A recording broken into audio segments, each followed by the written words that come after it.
Je vous remercie. J'aime bien cette réponse. Monsieur le ministre, est-ce que vous savez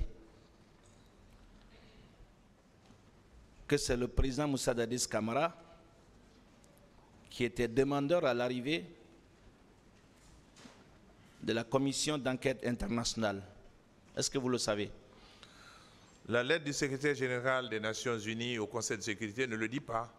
Moi, je me fonde, nous sommes dans une association qui est très bien structurée. Quand les Nations Unies doivent prendre une décision de ce genre, elle est autorisée par le Conseil de sécurité et le secrétaire général écrit au Conseil de sécurité pour autoriser l'envoi de la Commission internationale d'enquête. Si le secrétaire général des Nations Unies avait été saisi par le gouvernement guinéen d'envoyer une mission, il l'aurait dit dans sa lettre au Conseil de sécurité. Mais je n'ai pas vu ça dans le rapport, dans la lettre de Ban Ki-moon que vous avez. Et Ban Ki-moon a écrit au Conseil de sécurité, mais je ne crois pas qu'il ait mentionné cela. Je vous invite à lire la page 4 du rapport de la commission d'enquête internationale. Il est clairement dit là que ça la demande et suivant un courrier du Premier ministre, je vous le dis, ce n'est pas une invention, vos avocats peuvent lire au même titre que moi.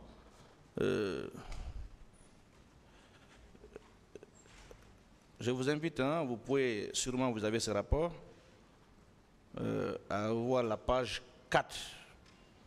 On fait mention de la lettre du Premier ministre, M. Kabinet Komara, adressée au secrétaire général adjoint des Nations Unies le 19 octobre 2009.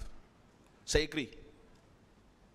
Et ce que je peux vous dire, quelle est la date de la lettre de Ban Ki-moon? Bon, la lettre de Ban Ki-moon, on pourra fouiller un peu plus tard. Je n'ai pas ça sous Ça, c'est la Commission internationale d'enquête qui est venue ici. On lui a donné des informations. Voilà ce que nous avons fait. Ils l'ont rapporté dans ce qu'ils ont entendu à Conakry. Mais moi, je parle de l'origine. L'origine, c'est quand la décision a été prise d'envoyer la mission ici.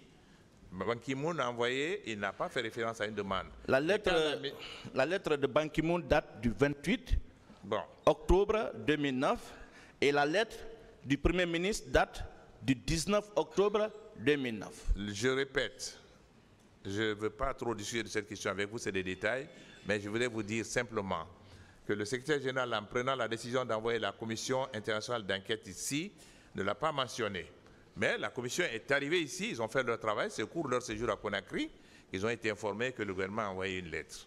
Mais écoutez, la lettre... Ça ne change rien à la décision de Ban Ki-moon avant. Mais moi, je suis en train de vous interroger sur la réalité, la vérité. Dans Quelle le est rapport, la question? Oui, dans le rapport, notamment la première ligne, on parle de la lettre du secrétaire général des Nations Unies qui date du 28 octobre 2009. Mais bien avant cette lettre, on parle d'une autre lettre signée du Premier ministre, datée du 19 octobre 2009. Alors je vais poser ma question. Vous pensez que cette commission d'enquête internationale pouvait venir enquêter en Guinée sans l'aval du gouvernement guinéen? Alors, puisque vous revenez sur un chantier que j'ai évité depuis le début de ce procès, allons-y. Quand il y a eu le crime au stade du 20 septembre, il y a eu plusieurs réunions. La Guinée était sous le coup de condamnation unanime. CEDEAO, Union africaine, la francophonie. Avant que le Conseil de sécurité ne se saisisse d'une question, toutes ces organisations internationales avaient déjà traité du dossier du 28 septembre. Et des sanctions assorties. Et c'est à la suite de toutes ces choses que le Conseil des Nations Unies se sont intéressés à la question. Mais je peux vous dire une chose, quand il y a un crime qui était décrié et qui relève de crimes contre l'humanité, les Nations Unies demandent toujours qu'on envoie une mission. Si le gouvernement guinéen avait refusé de coopérer, je crois que le gouvernement guinéen aurait payé très cher ce refus.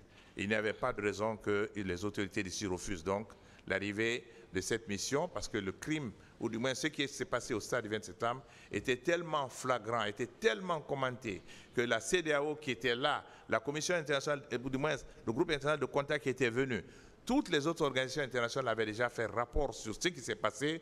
Je ne vois pas pourquoi le gouvernement aurait refusé, et je suis gré au gouvernement d'avoir accepté que cette mission vienne ici. C'était tout en leur honneur, dans la mesure où, comme vous le dites, ce que je ne remets pas en cause, que le capitaine Moussa Dadis s'est déclaré qu'il est prêt à ce qu'une mission vienne ici. Très Donc, bien. tout se complète. Je ne mets pas ça en cause. Très bien. Je ne mets pas ça en cause. Très Mais je bien. veux vous dire que le gouvernement n'avait aucun intérêt à refuser. C'était juste pour ressortir. Heureusement, ils n'ont pas aspect. refusé. On va continuer. Heureusement. On va continuer. Je vais parler du paragraphe 20 de la page 7 du même rapport qui dit ceci. Le lieutenant Toumba a notamment refusé une demande de la commission de rencontrer des personnes identifiées et placées sous son commandement qui auraient participé de manière active aux événements qui ont eu lieu au stade le 28 septembre. Une requête de la commission adressée au ministère de la Défense en vue de visiter les camps Koundara et Kassa est restée sans réponse, et la copie du rapport établi par la police technique et scientifique au stade et au commissariat de Bellevue, demandé plusieurs fois oralement au directeur général de la police nationale, ainsi de suite. Vous aviez relevé ça dans le rapport? Vous avez lu ça? J'ai lu le rapport du début à la fin. Le tribunal a ce document, le tribunal appréciera. Très bien. Et Toumba est un acteur qui est à la barre ici. C'est un des principaux accusés. C'est le tribunal qui décidera.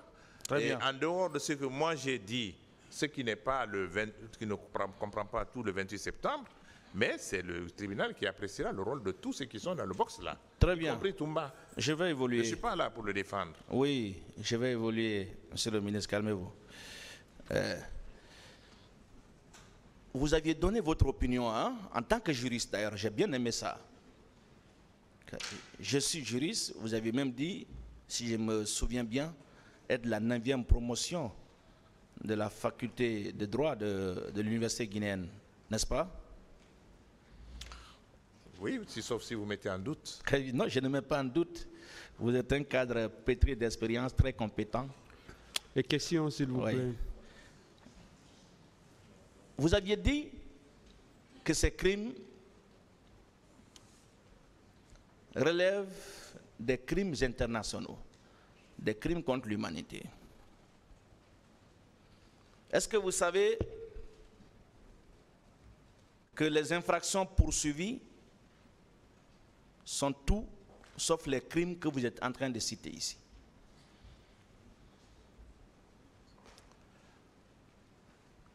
Alors, je vous renvoie à la CPI. On n'est Que pas la devant CPI, attendez, que la CPI vous dise pourquoi elle est toujours saisie de cette question. Pourquoi la CPI a accepté d'ouvrir une enquête? La réponse viendra d'eux. Ce que je veux vous dire, c'est que la CPI a été saisie par le fait que la commission qui est venue ici a estimé que les crimes qui sont produits à Conakry ont été considérés comme des crimes contre l'humanité. Et comme tel, la CPI a accepté, la saisine a été faite, la CPI a accepté, et la CPI est en train a commencé à enquêter sur cette question. Mais quand la Guinée a demandé au titre de la complémentarité qu'elle pourrait se charger de cette question, alors la Guinée a dit OK. Mais il est évident que jusqu'à présent, la CPI considère les crimes de Conakry comme des crimes contre l'humanité. Cela est constant. Heureusement que nous ne sommes pas devant la CPI. Heureusement, il y a eu une délocalisation parce que la Guinée a demandé que le tribunal et les Guinéens peuvent juger l'affaire. J'ai rendu hommage hier au courage du gouvernement guinéen de l'avoir fait. Et avoir été à Rome, je conseille à tous les pays africains, si les tribunaux nationaux peuvent juger de ces crimes, alors c'est encore mieux. Ce que la Guinée a donné, c'est un bel exemple. C'est ce que j'ai dit hier. Je pose cette question parce que vous avez donné une opinion là-dessus. Et ce matin, nous avons reçu des conclusions tendant à une requalification. C'est pourquoi je vous pose les questions. Si le tribunal me permet, je veux bien continuer. Voilà. Monsieur le ministre, Est-ce que vous savez ce qu'on appelle en droit nobis in idem? Maître, je voudrais vous dire que je ne suis pas devant ce tribunal. Je ne me suis pas présenté ici comme étant un juriste qui vient affronter un tribunal. D'accord. Je suis On une va victime évoluer. devant un tribunal. Je ne voudrais pas que vous me présentez ici comme si je suis venu pour donner des cours de droit. C'est incidemment que j'ai répondu au procureur On va évoluer. pour dire que je suis un juriste. Je vous comprends. Mais je ne suis pas ici en discussion Parlons du avec dossier. vous sur ces dossiers. Parlons du dossier.